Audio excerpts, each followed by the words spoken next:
Do you want a financially secure future, not just for yourself, but for your loved ones as well?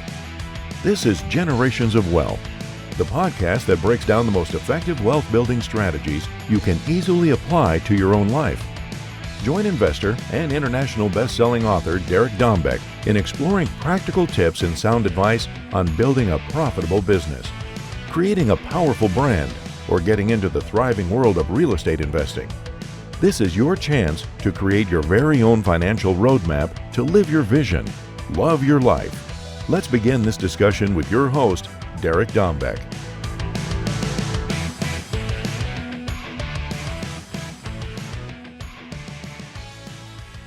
Welcome to the Generations of Wealth podcast. I am your host, Derek Dombeck, and today, another awesome show. This guy, Bob Lachance, we started about the same time and have some pretty similar experiences in our career.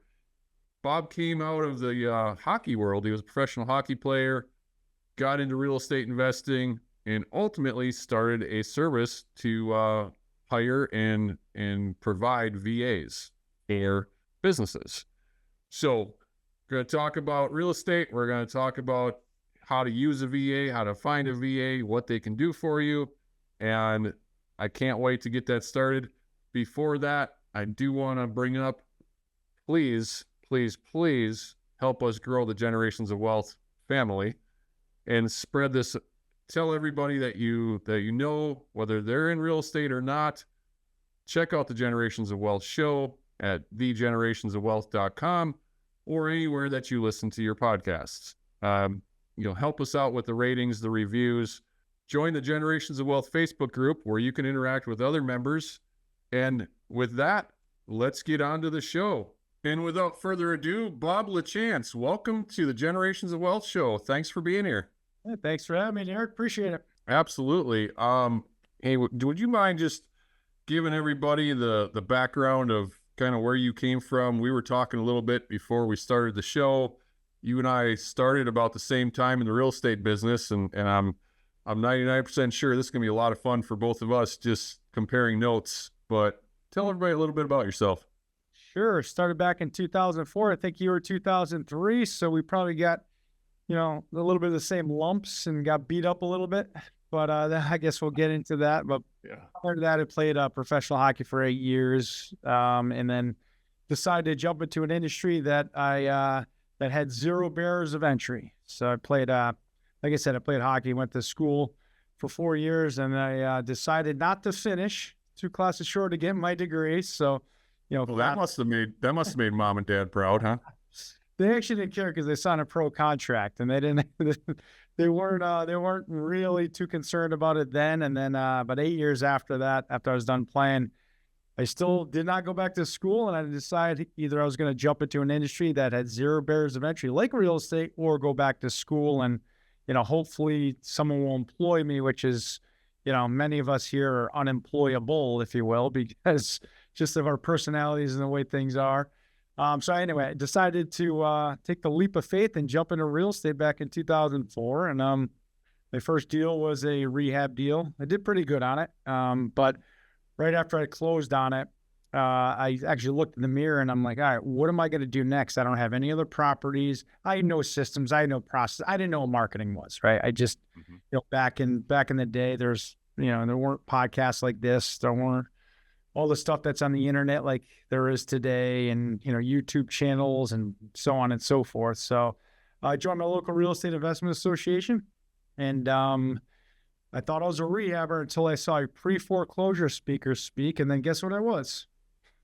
Pre-foreclosure expert. I was a pre-foreclosure short sale expert. I bought their course. And then the next meeting, I went to everybody, pretty much about 90% of the individuals said, who's the best short sale guy in Connecticut? And they all pointed to the same guy. His name was Pat Precourt.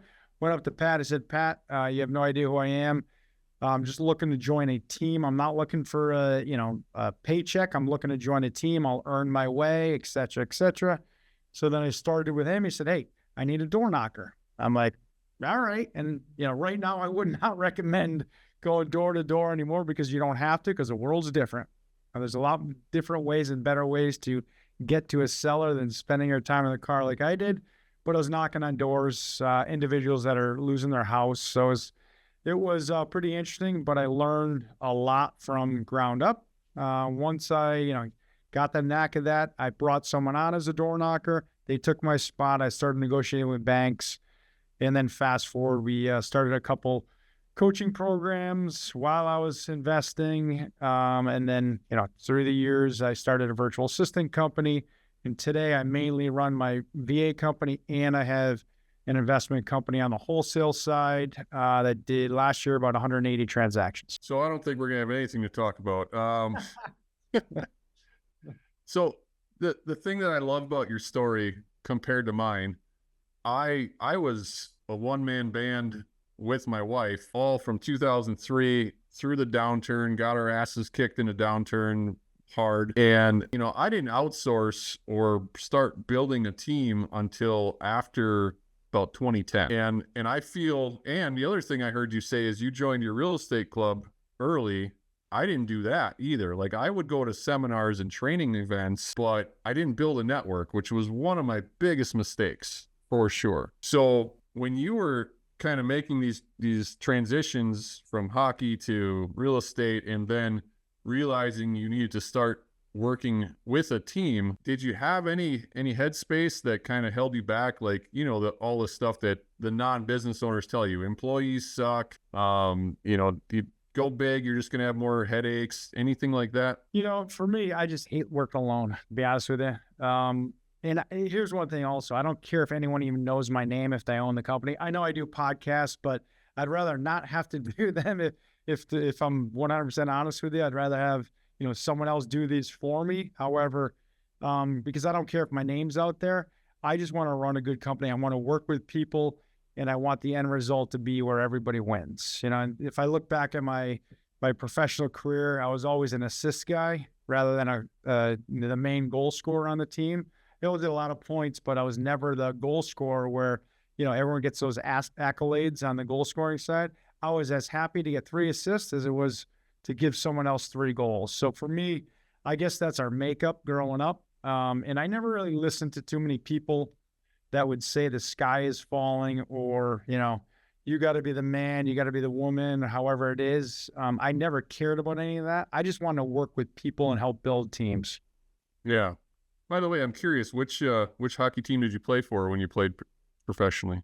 So I got drafted by the St. Louis Blues. I played in their minor league team for 2 years. Then I went to Atlanta Thrashers organization. So I played in Orlando, Indianapolis. Then I went to Europe for 4 years. Okay.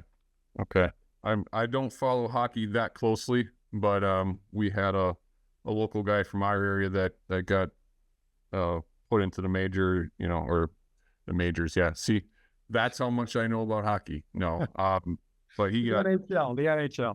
He went to play for San Jose for quite a few years. So, anyways, back to the original question, right? Like, you wanted to be on a team, you like assisting and everything else. For me, and a lot of people like me, we're control freaks, right? We think nobody's going to do it as good as we can, which is potentially true. Getting over that hump, that thought process that I don't need somebody that can do it as good as I can. If they do it as 80% as good as I can, that's still getting me my time back, right? And I think that took me a lot longer to realize that's what Generations of Wealth is all about. Our live your vision, love your life tagline is true. Like, we want our time versus working 80 hours a week to say, I did it. Look at me. I'm the man. I'm the woman. Right. Yep. So as you started moving forward through your real estate career, at what point did you start building the virtual assistant side of your business? It wasn't until 2014. So it was 10 years after I started. And it's kind of funny that real estate path will take you places you've never thought you'd ever be. So I started, like I said, first, I thought I was a rehabber. I actually first started reading books on apartment buildings. And then when I got into it, I bought another course. It was not that thick. It was all about real estate, but really all about nothing, one of those courses. And I learned about what farming areas was. So I jumped in the car and I did that. I made an offer, got accepted. I'm like, oh, what do? I found money. And then I found contractors, ended up making 32 grand on the house, but I also realized I had no systems, processes, nothing. So I didn't know. And then you look at how I started. I was a rehabber, then I got into short sales, and then I helped start 2 real estate education companies while I was actually doing the business as well. So it was pretty interesting. And then 2014 through the process, the reason why I started my VA company was because of the student need. And majority of the students that came on were either working part-time or working full-time and wanted to get out of their rat race. And the only way they could get out of the rat race is if they actually outsourced a lot of the stuff, because they got their W-2 here. And what I found is they didn't have time to do all the action items or homework assignments that I would give them. So through those years, I was thinking, all right, there's got to be a product, there's got to be a service, there's got to be something out there that could help them do all this work. And then I didn't get introduced to this. So that main company was started in 2007, the education company. Finally, 2013, I got introduced what a virtual assistant was. And I'm like, this could be something here. And then 2014, I launched my first company because the light bulb went on. I said, all right, if I marry the education space with the virtual assistant world, and put them together, we could create exactly what we need for our student base. So that was the main reason why I started. It wasn't any other reason but to fill a need within the real estate education space. Oh, that's great. So when I got introduced to VAs and we started using them was probably about the same time frame, 2013, 2014. And it was the same scenario. My business partner at the time and I were running a hard money lending company. And are you ready to elevate your real estate investing game and enjoy an unforgettable vacation with your family? Join us for the Generations of Wealth voyage this February 2025 aboard the Royal Caribbean Symphony of the Seas, a unique no-sales cruise event designed just for experienced real estate investors and their families. Dive into expert-led sessions, exclusive networking opportunities, and enjoy family-friendly activities, all while sailing the Caribbean. Plus, kids ages 10 to 17 attend the conference for free. Register now to lock in our exclusive room rates and save 20% on your conference fee. Hurry, our room block ends October 3rd. Ready for a family adventure that builds your future? Reserve your spot today. just pushing all the paperwork and all the stuff that we hate doing. Yep. But I was never personally involved in hiring the VAs. That was always my business partner's job or responsibility. And I think that's something that we really need to talk about is how do you recruit, train, manage them, make sure they're doing what they're supposed to be doing. Are they actually working? Are they sitting on their hands? All of those things go through our minds because typically we're hiring VAs that are possibly on the other side of the continent or the other side of the world or the other side of the street, right? I think there is a big misnomer. VAs don't have to be just overseas. Right. So what do you guys do to recruit and train and all the fun stuff, find the quality people?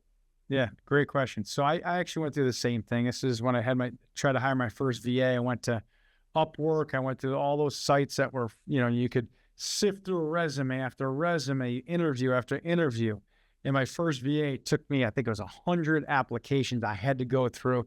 I'm looking at them. I'm like, man, this stinks. I hiring someone, it's hard. I don't like it. I don't enjoy it at all. So that was one of the first checkpoints. I'm like, all right, if I have a pain point here, then there's a lot of people who have the same pain point. So that was one of the things. So what we did is all my virtual assistants are out of the Philippines. So when we first started a company, we created we first joined a company that was already established, learned the business, learned how everything went.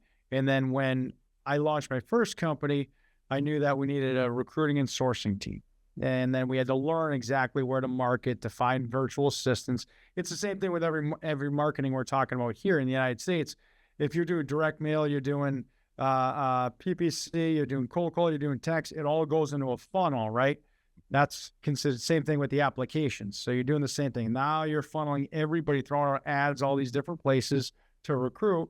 It goes into a funnel, and all of a sudden those funnel pop out, and then your recruiting and sourcing team then take over. So they go over all the applications, they go over all the phone calls, they make sure they have the right systems, they have the right internet backup, etc. So that's how we set up the recruiting side. We had one main recruiter, we had a marketer on top of that. They handle that, and as we grew, the team grew. But that was a system process in and of itself. Yeah. So now once you got that all figured out, and obviously this is why people come to REVA Global to begin with, right? Because you've got it figured out, and they don't have to. What do your clients get? Like, how do they know that whoever you assign to them is actually qualified to do what they're hired to do? Yeah, good question. So once they start and they go through the recruiting and sourcing process, now we have only about a 5%, go through rate that goes into training. So they already go through 3 weeks to a month of training before they even get on an interview with you or I for the client. So it goes through this team, which is recruiting and sourcing, and then it goes to our training team. And then once they go through 3 weeks, they still have another week to go through, and then they have testing and scoring. And if they pass, then they go to our placements team. And only then and there would you or I, if we're the client, because they get sold in, obviously, they say, yes, I want a virtual assistant. Now they're put in with the placements team. And the placements team is there they do PI, predictive index with all of our virtual assistants. So you'll know exactly what their PI is. Because if you're looking for, let's say, a cold caller, they'll have a different makeup than if you're looking for a bookkeeper, as an example. Just out of curiosity, what is your PI? My PI is a Maverick. So is mine, and I was gonna guess that you were a Maverick for sure, but I wanted to know. I was gonna say you're either a captain or a Maverick. So they're kind of, except that D hooks back, and so it's kind of pretty interesting. My my A is flying off the chart. And my D is way off the other side. And for those of you that are listening that have no clue what we're talking about, Mavericks are pretty much we'll dive into just about anything, make shit up as we go, and we're a little bit crazy. So yep, we'll get stuff done too. There's no risk too risky. So, yep. Which sometimes bites us in the ass, but hey, part of the game. Part of the game. And we usually don't have a lot of patience, and I'm definitely guilty of that. That's right. And the thing is, every single type of, what do they call them? Your makeup or what is it? Whatever your qualities are, whether it's a Maverick or a captain, you need a lot of different individuals on a team. So it's very important. Just look into it. We don't have to get off on a tangent. We'll look into it because it's actually really important. So anyway, once it gets to our placements team then will look at exactly the notes coming in. If you want a cold call or whatever you want coming in, we'll have all of those tasks here, and then we'll marry them and match you up. It's almost like a match.com. They'll match you up with perfect candidates and put you on 3 interviews with 3 different VAs, and you interview them all, and then you pick the best one. As soon as you pick one, then you get carried on to our, we call it a CSM, a client service manager. That's operations. Mm-hmm. So now you have not only a virtual assistant, but you also have a client service manager that'll help you with anything you need. It's almost like a concierge service. Help you with anything you need. If you want to add in extra training, add in extra tasks, your client service manager will help you train the VA in those extra tasks. If you want to add something into it, and then if you want to do an add-on, or if you have any questions, again, it's like a concierge service at that time. So let's pretend that people listening right now have no clue what VAs can do. And I know the list is super long. I don't expect you to go through all of it, and I actually think you do have a 100+ tasks or something PDF that you were gonna talk about today. But what's some of the major ones that the VAs can handle. Well, I'll give you an example, since obviously you're teaching generations of wealth, right?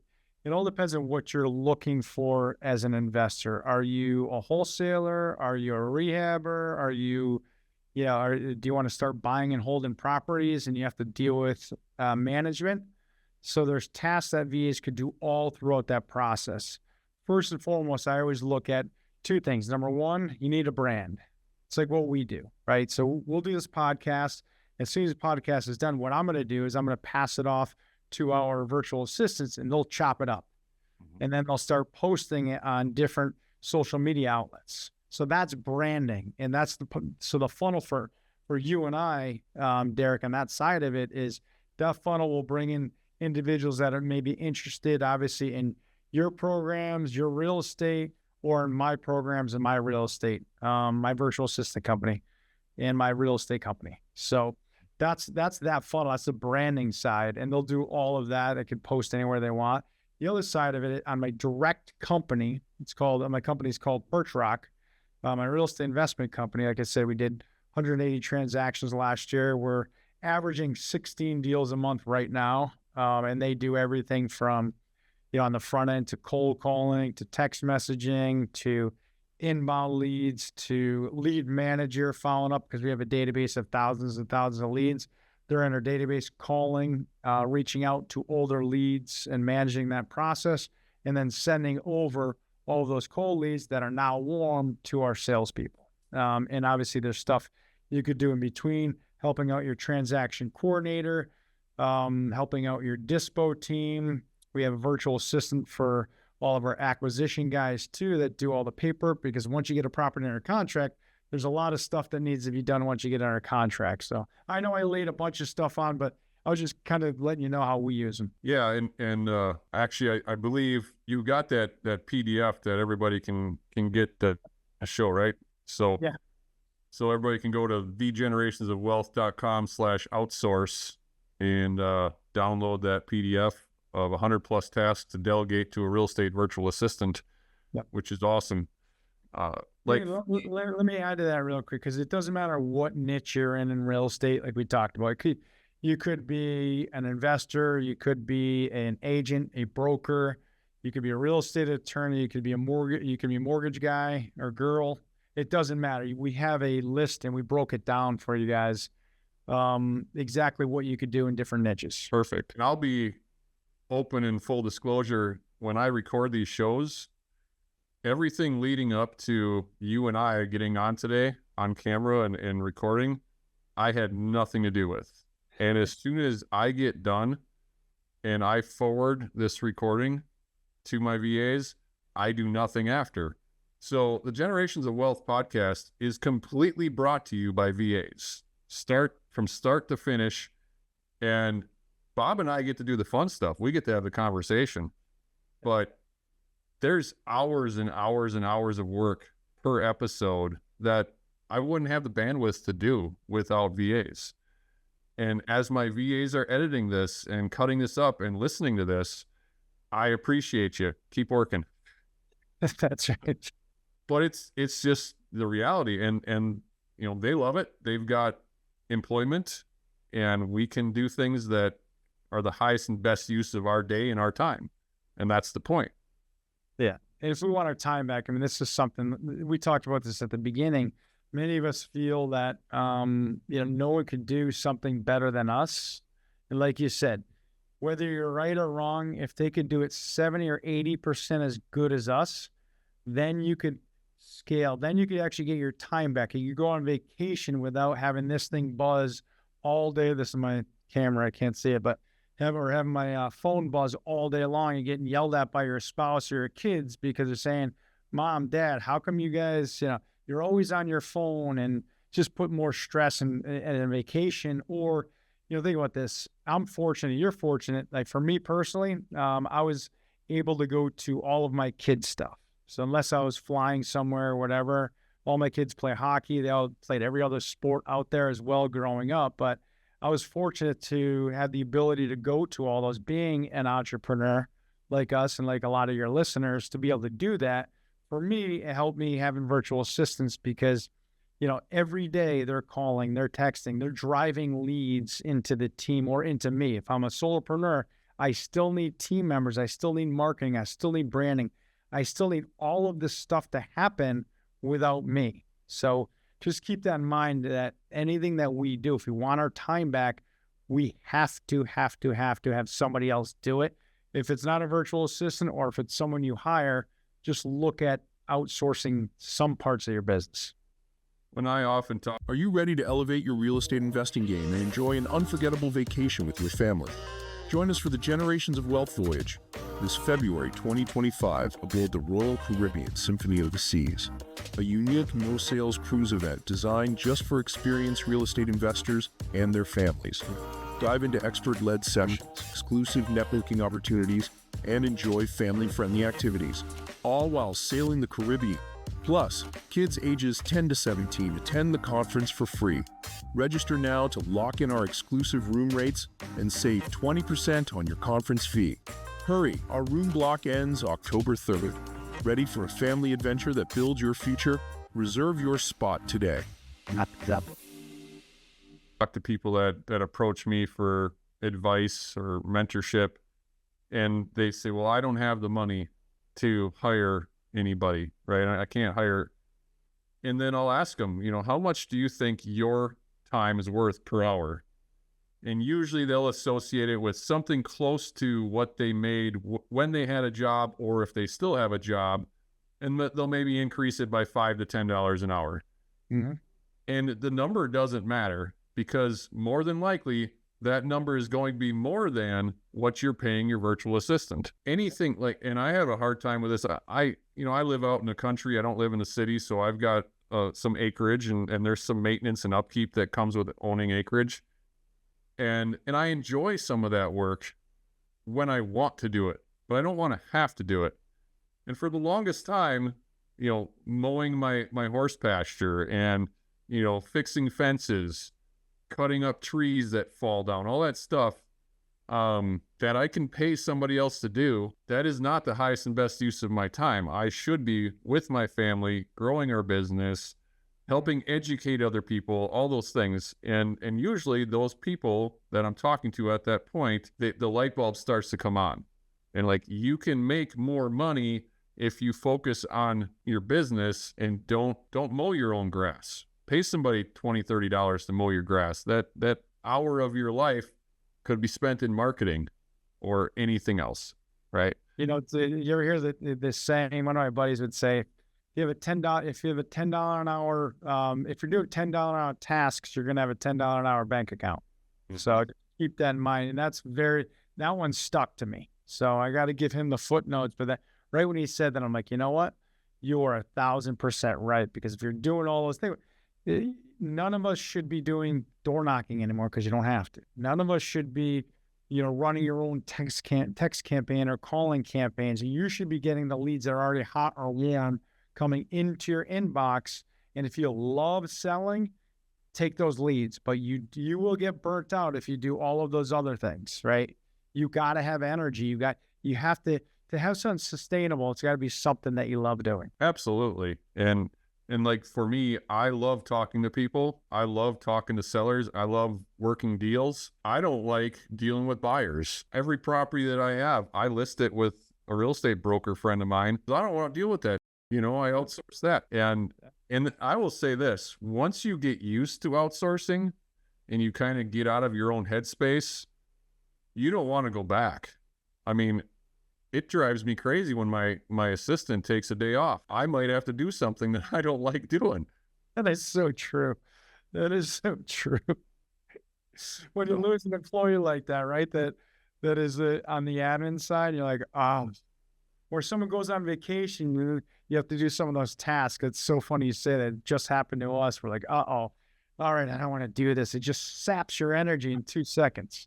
It absolutely does. And my personal assistant, she lives 2 hours away from me, 2.5 hours away from me. So she's, within the state of Wisconsin where I live. But it's still, you're like, oh my God, you're taking how many days off in a row? Are you nuts? Do you know what you're doing to me? I'm going to send this episode to her just so she has to listen to that again. You can't do that anymore. Right. Absolutely. So what's up for you next? Real estate wise, the VA business, what do you foresee end of, second half 2024? As this show comes out, we're going to be a little further into 2024, but what do you see happening? So, I mean, one of the things that I started building a portfolio a little bit before COVID, and then all the prices, they went down and they started going up. I think I was at 30 doors. I sold everything. And where are you buying? I'm in Connecticut. Connecticut, okay. But I sold everything because it was either, all right, I'm going to make a couple $100 in cash flow, or I'm going to make a $50,000 check because the prices of all these houses went up. So I sold everything. So going forward, I'm going to start building my portfolio, not in Connecticut. I'm going to start building it in different states like Florida, Oklahoma, different areas where I have boots on the ground. And the reason being is those are still affordable to be able to buy it. Because you think about this, I kicked myself. I don't know what you did, Derek, but I kicked myself. I started buying back in 2004, even 2-3 houses to keep. You fast forward, time flies. I mean, I just turned 50 this year, and, I never thought that it would go by this quick, but I've been in business for, 20 years. And if you look at that, I would be probably worth over $100 million in just real estate alone. So start today, doesn't matter. I'm starting today too, 50 years old. So I look at it now, 5-year play. Our goal is to own about 250 houses. And if properties appreciate, forget the cash flows for a second. If properties appreciate, I don't know, 10, 15%, and you already have, 10 to 20% equity in those, think about that. You're going to be almost at 30, 40%. If it goes up from 100 grand to 130 grand, you have 200 houses. Think about that. What's that? $6 million extra in your pocket, right? Yeah. Well, and the good news is, I'm about little over a year younger than you, so I got a real leg up on you. Love it. But no, to answer your question, we were in the same boat. My wife and I lost everything in 07, 08, 09. So we had to restart, and people that are familiar with me and my show, they know the whole story because I'm very vocal about it. And that's where I teach from, is I teach from experience.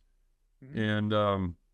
And then we were, trying to rebuild. So we didn't hold a lot of stuff. And ultimately, it's nice getting those big checks, but then they're gone. And then you got to keep going and start over with a new project every time. And so, yeah, I'm in the same boat. I mean, I've got the assets I want, but I want more. Yep. Absolutely. It's a little by little. Real estate's not a get rich quick game at all. No. You look at it, you start where you're at now, and you'll be so surprised. I mean, look at you now. You're doing coaching, you're doing a podcast, you're doing all this stuff. You didn't start doing this. I mean, the real estate ride is like this, right? If you would have told me 5-6 years ago that I would be, currently I host 3 national mastermind groups called the REI Circle of Trust. I host a conference on a cruise ship once a year with a bunch of awesome speakers called the Generations of Wealth Voyage. This show, and 5-6 years ago, there's no way I would have believed that I would be doing what I'm doing today. But it's just like you giving up an hour of your day today, and myself. You get to a point in your career, at least some of us do, we get in a point in our career where the deals are boring, right? Like buying and selling a house is boring as hell. This is stimulating. We get to help people. We get to educate people based off of what we went through. And it's all relationships. It's networking. It's a lot of fun. It's work, but it's rewarding. It's funny you actually say that, because I was thinking about this today. I'm in the car on the way here, and I'm thinking about our podcast. I had another one earlier today. I know you had a couple. I was thinking about this exact conversation, saying, okay, what is it that excites you in business? And I was thinking to myself, I'm like, you know what? I have 2 very successful businesses right now. I'm going to add on another, obviously, with what we just talked about. But you have some things that actually excite you that make you a lot of money. So you have some things that don't really excite you that make you a lot of money, right? So you could set up the team to run this one to invest then into something that excites you. So, and that's okay. That's just part of growing up, part of getting older, part of, your passions changing. So, for you, that just sparked that for you to, remind me that I actually thought about that today, which is kind of funny.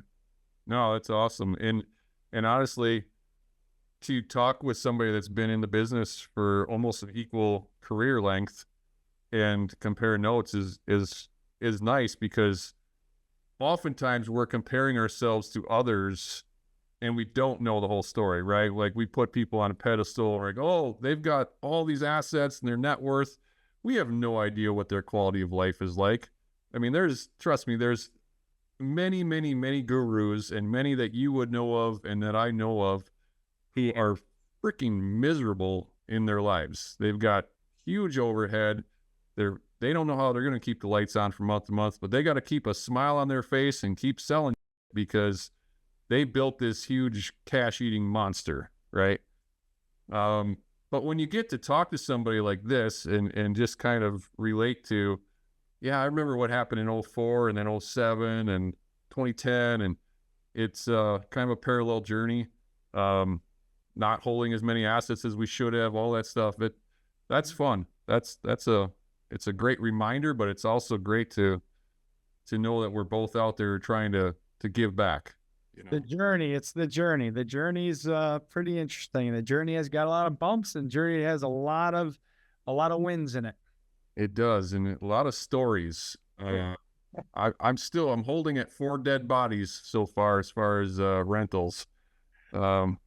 But a lot of, police calls and a lot of other drama over the years. How can people work with your company if they want to just come to REVA Global? I know the generationsofwealth.com/outsource will get them to the downloads and everything else, but that'll kind of get them into your funnel as well, right?